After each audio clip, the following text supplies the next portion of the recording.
Salam sejahtera untuk kita semua. Pelajaran Sekolah Sahabat dengan tema utama mengelola bagi sang guru sampai dia datang.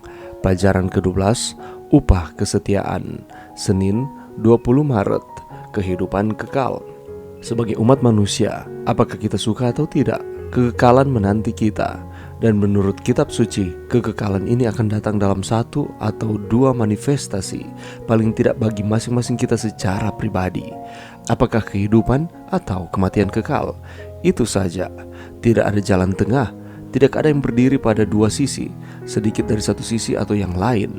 Sebaliknya, itu adalah satu, kehidupan atau yang lain, kematian. Ini benar-benar persoalan tentang seluruhnya atau tidak sama sekali. Bacalah Roma 6 ayat 23 dan Yohanes 3 ayat 16. Pilihan-pilihan apakah yang dipaparkan di sini? Adalah sukar untuk membayangkan dua pilihan yang mencolok dan berbeda, bukan? Kemungkinannya adalah bahwa jika Anda membaca ini, Anda telah memilih kehidupan kekal, atau tentu saja sedang memikirkannya. Allah memiliki kesanggupan yang unik untuk melakukan apa saja yang Dia katakan Dia dapat buat untuk memenuhi semua janji-janjinya.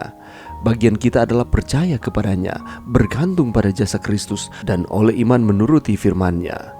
Bacalah Yohanes 14 ayat 1-3. Apakah nasihat Tuhan kepada kita dalam ayat 1, dan apakah yang dijanjikannya bagi kita dalam ayat 2 dan 3? Pada hari-hari terakhir pelayanannya di bumi, Yesus memberikan kata-kata pengharapan dan keberanian yang ajaib ini kepada murid-muridnya. Kata-kata ini akan mengangkat semangat mereka pada saat putus asa dan pencobaan. Kata-kata itu harus mengerjakan hal yang sama untuk kita.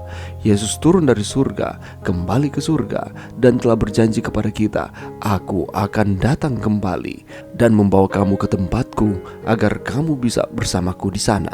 Dan mungkin lebih dari perkara yang lain, kematian Kristus di atas kayu salib pada waktu kedatangannya yang pertama adalah kepastian terbesar akan kedatangannya yang kedua. Karena tanpa kedatangan kedua, apakah artinya yang pertama baginya?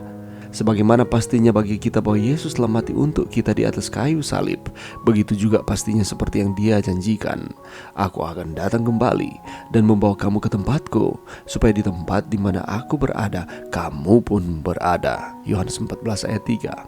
Tetaplah tinggal pada ide bahwa kedatangan Kristus yang pertama kali adalah jaminan untuk kedatangannya yang kedua kali. Apakah yang terjadi pada kedatangan yang pertama kali yang membuat janji kedatangan kedua menjadi satu janji yang dapat kita percaya? Pelajaran yang bisa kita dapatkan pada saat ini dari semua penulis firman Tuhan yang beragam, Yohanes yang paling banyak menggunakan ungkapan kehidupan kekal. Istilah ini muncul 13 kali di Injil Yohanes dan 6 kali lagi di surat pertama Yohanes. Dan istilah tersebut hanya muncul 1 kali di Perjanjian Lama, yakni di Daniel 12 ayat 2. Menurut Injil keempat ini, Yesus dapat terutama untuk memberikan kehidupan kekal. Pertama, hal ini mengandung arti tentu saja bahwa kita belum memilikinya, bahwa kehidupan kekal ini adalah pemberian Allah. Tidak ada sesuatu pun yang dimiliki oleh manusia yang bersifat kekal. Kita tahu bersama bahwa Allah menciptakan manusia pertama menurut gambar dan rupanya, diberikan sifat kekekalan, tetapi itu sifatnya bersyarat. Ketika mereka jatuh ke dalam dosa, maka kekekalan tersebut hilang dan mereka harus mengalami kematian. Itulah sebabnya manusia tidak dapat mengusahakan keselamatan untuk dirinya sendiri, tetapi semata-mata itu merupakan pemberian Allah. Kita tidak secara alami memiliki kehidupan kekal. Itu adalah sesuatu yang datang dari atas, yakni datang dari Allah, diberikan kepada kita manusia. Kedua, kehidupan kekal diberikan hanya kepada satu kelompok khusus orang, mereka yang percaya di dalam atau kepada Yesus Kristus. Yohanes 3:16 mengatakan, "Percaya tidak binasa, melainkan beroleh kehidupan yang kekal." Kehidupan kekal hanyalah untuk orang-orang yang percaya kepada Tuhan. Lebih lanjut lagi di dalam Yohanes 6 ayat 47 mengatakan, "Sesungguhnya barang siapa percaya, ia mempunyai hidup yang kekal. Barang siapa percaya kepada anak, ia beroleh hidup yang kekal. Tetapi barang siapa tidak taat kepada anak, ia tidak akan melihat hidup." Yohanes 3 ayat 36. Ketika Yesus berbicara tentang memiliki kehidupan kekal, ia menggunakan bentuk kalimat saat ini, yakni present tense, yang menunjukkan bahwa kehidupan kekal adalah sesuatu yang dimiliki oleh Kristen di sini dan saat ini.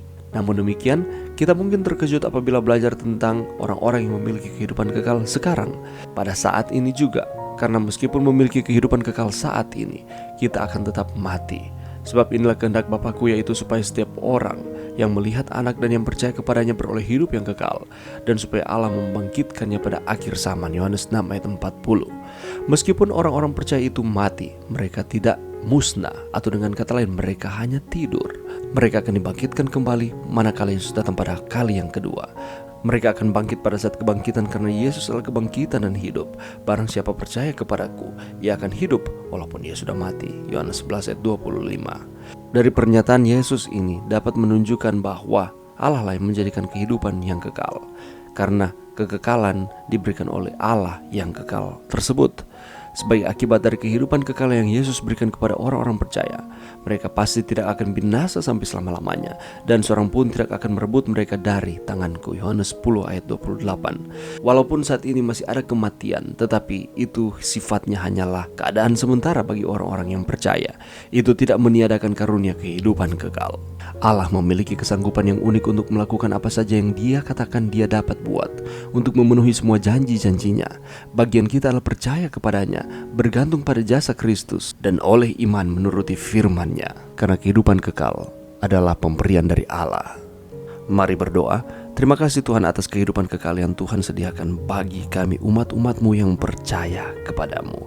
Bantu kami untuk kami terus setia kepada Tuhan, percaya sepenuhnya di dalam setiap kehidupan kami. Ini doa kami di dalam nama Yesus. Amin.